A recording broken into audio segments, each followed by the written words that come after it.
آج کی جو گراؤنڈ بریکنگ سیریمنی ہے وہ ہر لحاظ سے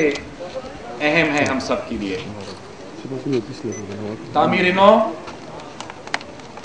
سوات کے حوالے سے میرے خیال سے صوبائی گورنمنٹ کے لیے اور ہم سب کے لیے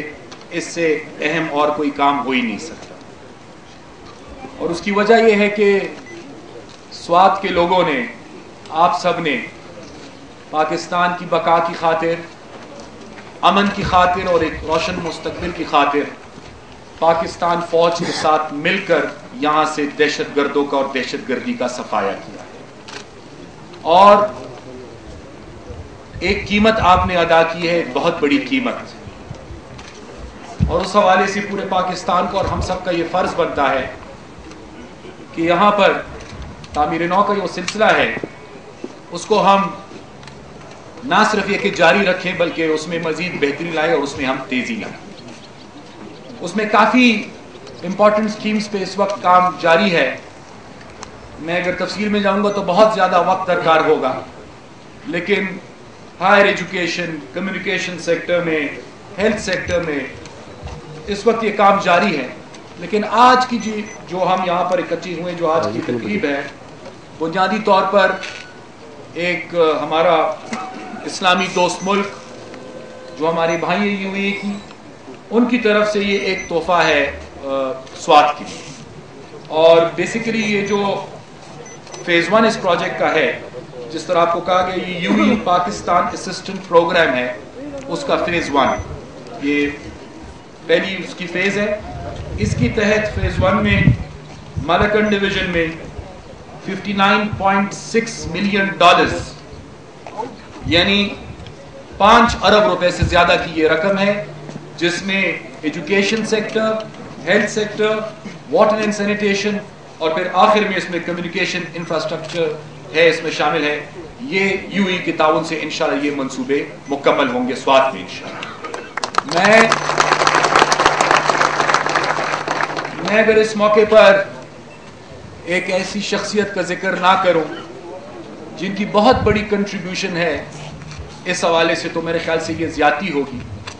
کیونکہ بیسیکلی ریکویسٹ ہم سب نے کی تھی اور یو ای کے دوستوں کی یہ خواہش تھی کہ وہ بڑھ چڑھ کر ان ایکٹیویٹیز میں حصہ لے. لیکن ایک شخص جس نے اس مسئلے کو اپنا ذاتی مسئلہ سمجھا اور جنہوں نے ذاتی اس میں دلچسپی لے کر وہ خود بذات خود صرف اس کے لیے یو ای تک گئے اور وہ ہز ایکسیلنسی شیخ خلیفہ سے ملے، وہ ہز ایکسیلنسی شیخ محمد سے ملے، اور ان کی ان کوششوں کے بدولت آج اور یو ای کی جو روایات ہیں، جو بھائی چارے کے تعلقات ہیں، اس کی بدولت آج یہ پیکج آ رہا ہے. اور وہ جو فرد ہے، جو ایک شخص ہے جنہوں نے یہ اچیو کیا ہے، ان کا نام ہے general Ashfaq Pervez Kayani, chief of army staff, جنہوں نے کوشش کی. اور مجھے یاد ہے جب وہ جا رہے تھے اس سے پہلے انہوں نے تفصیلاً مجھ سے یہ بات کی تھی. آنے کے بعد دوبارہ ہم ملے، اس پہ ہم نے بات کی، اور آج بھی ان کی یہی کوشش ہے کہ فیڈرل گورنمنٹ کے ساتھ ساتھ، پروونشل گورنمنٹ کے ساتھ ساتھ آرمی جتنا کنٹریبیوٹ کر سکتی ہے وہ کنٹریبیوٹ کرے. ایک طرف تو دہشت گردی کا مقابلہ ہماری پاک فوج کر رہی ہے ایک قیمت ادا کر کے، اور میرے خیال سے اگر دنیا ہم سے یہ پوچھتی ہے کہ آپ نے کیا کیا ہے دہشت گردی کے خلاف، تو آج ہم یہ کہہ سکتے ہیں کہ آپ کو جواب سوات میں ملے گا. سوات بائی آل اسٹینڈرڈز، شکر الحمدللہ، is a success story as far as war on terrorism. اور دوسری طرف تعمیر نو یعنی ریہیبلیٹیشن، ریکنسٹرکشن کے لیے جو ہے وہ بھی ان کی کوششیں جاری ہیں. اور میں اس بات پہ فخر محسوس کرتا ہوں کہ اس وقت ایک ٹیم کی حیثیت سے ہم کام کر رہے ہیں، اور انشاءاللہ یہ ہماری کمٹمنٹ ہے کہ ایک ٹیم کی حیثیت سے ہم کام کرتے رہیں گے. کیونکہ جو دہشت گردی کا مسئلہ ہے، جو مصیبت، جو آزمائش، یہ جو ناسور ہے، میں کچھ کہنا نہیں چاہوں گا کیونکہ سوات کے لوگ بہتر سمجھتے ہیں، بلکہ پاکستان کو اور دنیا کے لوگوں کو شاید سوات سے ہی سیکھنا پڑے گا. لیکن یہ ایک ایسا مسئلہ ہے، ایک ایسا چیلنج ہے کہ کسی ایک پولیٹیکل پارٹی، کسی ایک گروہ، کسی ایک گورنمنٹ کی بس کی بات نہیں ہے. پورے قوم نے اتفاق اور اتحاد کا مظاہرہ کرنا ہوگا، جیسے کہ سوات کے لوگوں نے اتفاق اور اتحاد کا مظاہرہ کیا اور پروونشل گورنمنٹ اور آرمی کے ساتھ مل کر یہاں سے اس ناسور کو ختم کیا. اسی جذبے اور اسی قربانی اور اسی اتفاق اور اتحاد کی ہمیں ضرورت ہوگی پورے ملک میں, پورے پاکستان میں, تب جا کر کہیں ہم اس چیلنج کا سامنا کر سکیں. اس موقع پر میں آپ لوگوں کو یہ بھی خوشخبری دیتا چلوں, چونکہ میں یہاں پہ آج حاضر ہوا ہوں, تو سب سے پہلے تو جو معمولی سی گزارش تھی پرنسپل صاحب کی کہ وہ کہہ رہے تھے کہ شکر الحمدللہ یہ اسکول جو یہاں پہ بن رہے ہیں state of the art school بن رہے ہیں یہاں پہ, ایک ماڈل ہائی اسکول کے طور پہ یہ آئے گا, لیکن ایک شاید کمی وہ محسوس کر رہے ہیں اور وہ ایک پلے گراؤنڈ کی کر رہے ہیں. تو وہ میں ضلع انتظامیہ کو یہ کہوں گا کہ وہ دیکھ لیں اس کو, اگر اسکول کی اپنی زمین اتنی دستیاب ہے کہ یہاں پر ایک ہم گراؤنڈ ڈیولپ کر سکیں تو بھی,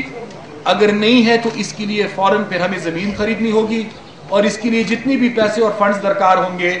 میری اپنی خواہش ہوگی کہ وہ میرے اپنے جو چیف منسٹر کے فنڈز ہیں انشاءاللہ یہ پیسے اس سے اویلیبل ہوں گے تاکہ اور ایڈمنسٹریشن اور ایجوکیشن ڈپارٹمنٹ کو چاہیے کہ وہ 2 ہفتوں کے اندر اندر مجھے اپنی رپورٹ بھجوائیں تاکہ 1 مہینے کے اندر اندر اس کو جتنی پیسوں کی ضرورت ہے وہ پیسے بھی میں ریلیز کر کے انشاءاللہ سوال کروں. مجھے یہ بھی خوشی ہے کہ یہ اتنا امپورٹنٹ پروجیکٹ ہے ہمارے لیے. ہیلتھ سیکٹر بہت امپورٹنٹ ہے ہمارے لیے, واٹر اینڈ سینیٹیشن سیکٹر بہت امپورٹنٹ ہے ہمارے لیے, انفراسٹرکچر سیکٹر امپورٹنٹ ہے. اور انفراسٹرکچر کی اگر میں بات کروں, میں آخر میں پھر تعلیم کے حوالے سے بات کروں گا, تو یہ جو رائٹ بینک پہ روڈ ہے جو چکدرہ سے شروع ہو کر مدین تک یہ روڈ جاتی ہے اور مدین سے آن ورڈز پھر کالام تک, یہ ایک سوال پوچھا جاتا ہے کہ جی کس حد تک ہمارے دوست ممالک کو اعتماد ہے اور کس حد تک ڈونرز جو ہیں وہ اس وقت انویسٹ کر رہے ہیں یہاں پر پاکستان میں, اور پھر خاص کر ان ایریاز میں جو ایریاز ہمارے دہشت گردی سے متاثر ہوئے ہیں. تو صرف ایک پروجیکٹ کو اگر آپ لے لیں, ایک چکدرہ سے لے کر کانجو تک, میں ایک بار پھر شکریہ ادا کرنا چاہوں گا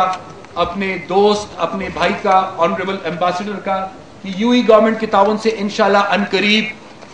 وہ روڈ جو ہے تو اس کے لیے بھی انشاءاللہ فنڈز آئیں گے اور اس پر بھی کام شروع ہوگا. رائٹ بینک پہ ایک زبردست روڈ, اور اس کے علاوہ نیس کے تعاون سے انشاءاللہ عنقریب بہت جلد میں دوبارہ آپ کی خدمت میں حاضر ہوں گا, اس کا سنگ بنیاد ہم مل کر رکھیں گے انشاءاللہ. کانجو سے لے کر مدین تک یہ پوری کی پوری روڈ اس سائڈ پہ, اس کو ایک state of the art road بنانا, ایک بہترین روڈ بنانا, اس کی ریہیبلیٹیشن ریکنسٹرکشن اس کی بھی منظوری دی جا چکی ہے, پیسے آ چکے ہیں اور انشاءاللہ عنقریب اس پہ کام شروع ہوگا. اور اس کے علاوہ پھر جو سب سے امپورٹنٹ روڈ رہ جاتی ہے وہ میرے خیال سے ہے